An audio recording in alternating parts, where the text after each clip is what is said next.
pasar este techo. Yo creo que tenemos todos el suelo y chillando, ¿verdad? O sea, no de miedo, pero de gozo. Y también nos diera temor. Ay, Dios nos está hablando. Aquella voz, mis hermanos, no le entendí nada. Pero el hombre que iba a mi par, alto y de pelo blanco, me tradució. Le dije, ¿tú sabes lo que está diciendo? Dice, sí. Dice, odia la falsa bonanza. Y volteé, hermano, ahí estaba la balanza. Y dice que dejes de ver televisión. Que dejes de ver televisión si quieres ser un hombre poderoso en el espíritu, un hombre que Dios usa. Mis hermanos, cuando despierto dije, Señor, me has hablado, yo tengo que dejar de ver televisión. Tiempos miraba, recuerdo que cuando duraba hasta un año sin ver televisión, mis hermanos, yo era evangelista antes de ser pastor, predicaba, mis hermanos, y yo sentía que salía fuego de mi boca, hermanos. Había milagros, profecías, pero cuando yo empezaba a desobedecer al Señor, no era lo mismo. Ahora, yo no digo que no vean televisión, esto no es para todos. Hay personas que pueden ver televisión y no se emocionan, ven un ratito y la apagan y ya. Yo miraba televisión y me quedaba clavado. ¿Sí me entienden? Pero tengan cuidado con lo que miran. Ahora, mis hermanos, vamos a pasar lo de Abraham y vamos a ver lo de Job. Dios le habló a Abraham, ¿verdad que sí? Ahora vamos a ver cómo le habla a Job. Porque hay muchos que dicen, oh, Dios no le habló a nadie audiblemente. Eso no es cierto. Bueno, que no. A Job también habló audiblemente. No van a decir que le habló cuando estaba dormido, por favor. Y Dios nos puede hablar, hermanos, audiblemente a nosotros todavía. Dice el libro de Job, capítulo 38, del 1 al 5. ¿Están emocionados, hermanos? Oh, gloria a Dios. Dice, entonces respondió Jehová a Job desde un torbellino. Mira. Abraham no dice cómo, si le habló desde un torbellino, desde las nubes, desde el cielo. Exactamente. Pero Dios su voz. A mí me habló desde donde estaban las nubes, desde arriba. Desde una balanza estaba ahí. Mira cómo le habló a Job. Dice, Job, mis hermanos, está cerca del Salmo, atrás de Salmos. Dice, fíjense, Job 38, 1 al 5 dice, entonces respondió Jehová a Job desde un torbellino. Dice, y dijo, ¿quién es ese que oscurece el consejo? Fíjate lo que le dijo. Hizo una pregunta. O sea que Dios no nomás te va a hablar para decirte, darte un mandato también. No, también Dios te puede hacer preguntas. ¿Y cuándo? Dios te puede hablar en medio de tu enfermedad. ¿Sabes por qué? Todos están enfermos. Dios le puede hablar a los enfermos y sanarlos directamente. Mira, Job, como sabemos, estaba enfermo. Pero dice, ¿quién es ese que oscurece el consejo con palabras sin sabiduría? Ahora ciñe como varón tus lomos. Yo te preguntaré y tú me contestarás. Cuidado, porque Dios no se puede hacer un reto. Si andamos hablando cosas insensatas, Dios nos puede hablar de repente y nos puede cuestionar. Y dice, ¿dónde estabas tú cuando yo fundaba la tierra? A ver, ¿qué pasaría si Dios me dijera a mí, Pedro, ¿dónde estabas tú cuando yo fundaba la tierra? Yo pienso que le voy a decir igual que Job. No, Señor, y cierro mi boca. Imagínate tú. ¿Qué pregunta?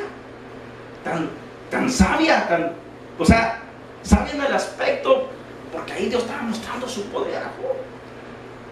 ¿Dónde estabas tú cuando yo fundaba la tierra?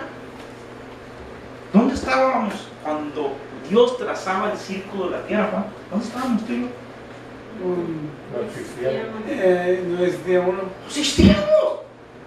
Entonces, ¿quiénes somos nosotros para cuestionar a Dios? Oh, Señor, ¿por qué esto? Y si lo hacemos. Amén, aleluya. Ay, Señor, si lo hacemos. Estamos de malcriados. Y Señor, si el Señor dijera, sí, mi hijo, me estás preguntando esto. Otra preguntita. ¿Quién ordenó sus medidas? Si lo sabes.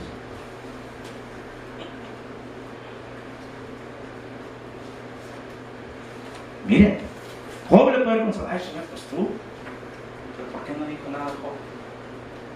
Ahorita tú podías decirle a Dios, no, pues tú. Pero Dios puede haber dicho, fue mi hijo, fue el Espíritu Santo. Mejor Job dijo, no. Cerró su boca. ¿Verdad? Entonces Dios, mis hermanos, nos puede hablar en medio de la tormenta.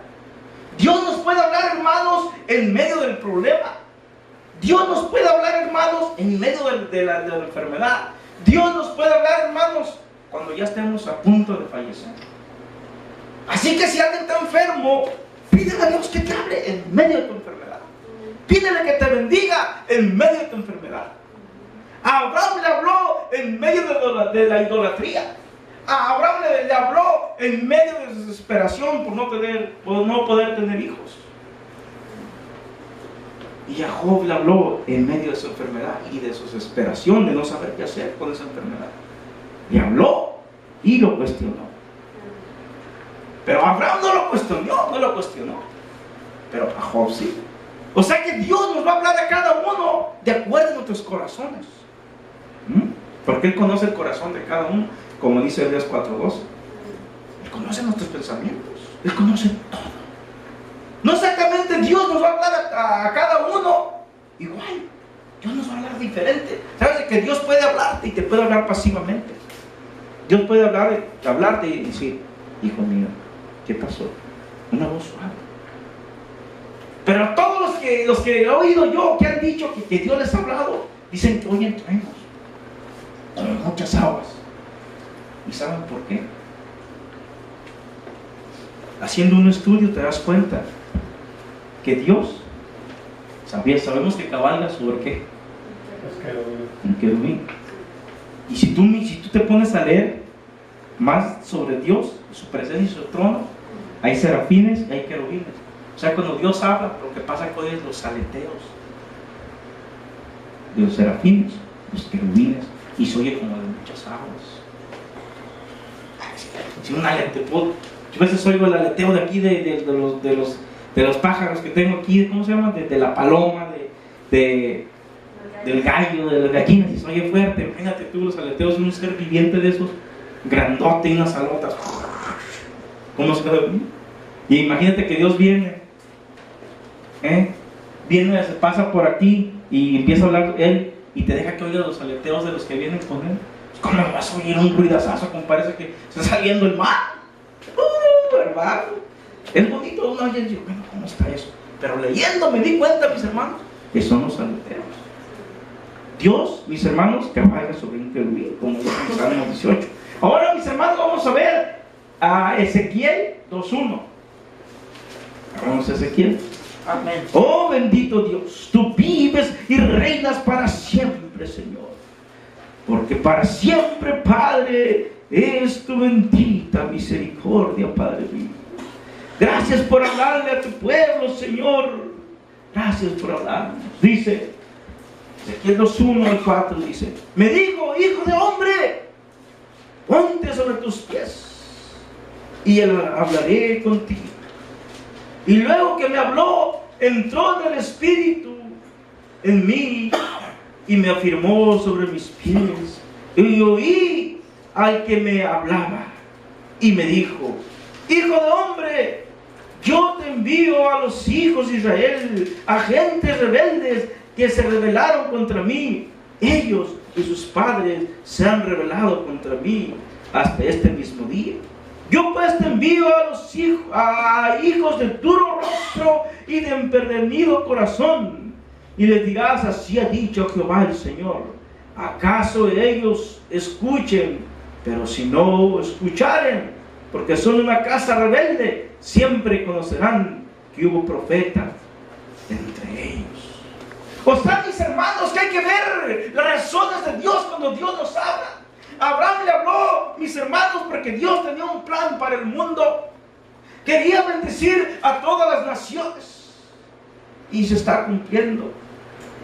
Abraham se regocijó cuando vio a su hijo Ismael. Pero se regocijó más cuando vio a su hijo, ¿quién? Isaac. Mis hermanos. Pero a Job le habla en medio de su enfermedad, en medio de su tormento, en medio de su sufrimiento. Le habla desde un torbellino y lo cuestiona, pero acaba sanándolo y acaba bendiciéndolo. Y a Ezequiel le habla, mis hermanos, pero le dice, miren lo que dijo. Y me dijo, dice, hijo de hombre, ponte sobre tus pies. O sea, lo afirmó, le dio fuerza. Y me dijo, hijo de hombre, dice el 3, yo te envío a los hijos de Israel. O sea, lo mandó como profeta, pero al mismo tiempo a llevar las buenas nuevas de que el Dios Todopoderoso le había dicho y le había dicho. O sea que Dios nos puede hablar, mis hermanos, en cualquier momento por medio de una visión, o nos puede hablar audiblemente y decirnos, o por medio de un sueño, y decirte, hijo Hilario, hijo Vicente, hijo Juan, hijo, y te puede decir, quiero que hagas esto. Hay gente que le ha hablado, mis hermanos, a través de profecía, pero se cuestionan, ¿sería Dios o no sería? Y no obedecen. No obedecen a Dios. Se ponen con duros cerviz, tastarudos, y pierden la bendición de Dios. Jesús, cuando llega a Jerusalén y dice, Jerusalén, Jerusalén, que matas a los profetas. ¿Verdad que les dijo? Amén. ¿Cuántas veces yo quise juntarte como la gallina junta a sus polluelos? Por no haber querido desde aquella antigüedad, mis hermanos, desde que aquel pueblo fue sacado de Egipto, fue duro de cerviz y fue pereciendo y pereciendo por su desobediencia. Pero ¿qué haya pasado si aquel pueblo, mis hermanos, haya obedecido a Dios? Mis hermanos, Dios les dio grandes bendiciones en aquel tiempo, les dio mandatos, estatutos llenos de bendiciones, pero también les dio maldiciones y desobedecían. Así hay mucha gente que hay profetas de Dios, o si no son profetas, que Dios los usó nada más en ese momento con voz de profecía y desobedecieron aquello y no lo recibieron. Dios tiene diferentes maneras de hablar. Dios le habló aquí a Ezequiel, pero le dio mensaje para que le llevara al pueblo de Israel. Dios sabía que aquel pueblo era duro, que el pueblo era tastarudo, porque Dios ya sabía cómo era el corazón de ellos, porque Dios ya los había calado desde los tiempos de Moisés. Manda a Ezequiel, pero este pueblo tastarudo, este pueblo israelita, pero no te puedo decir que nomás ellos, sino que aún el pueblo gentil, nosotros en veces somos tastarudos también. Nomás es que dar una miradita a las iglesias, hermano. Si Dios nos diera a nosotros 10 minutos, hermano Hilario, de ver cómo anda cada uno, miradas una conchota, como los Ninja Turtles, y dijeras, ¿y estos son los hijos de Dios o son los hijos del diablo? Las iglesias, mis hermanos, están viviendo, muchos de las iglesias, como si fueran anticristianos y no cristianos. En la iglesia brincan, en la iglesia lloran, dicen que aman al pastor y el pastor a ellos. Pero saliendo de ahí, no todos, pero la mayoría, mis hermanos, empiezan a vivir una vida que no es de derecho, una vida que no es lícita delante de Dios. Tastarudos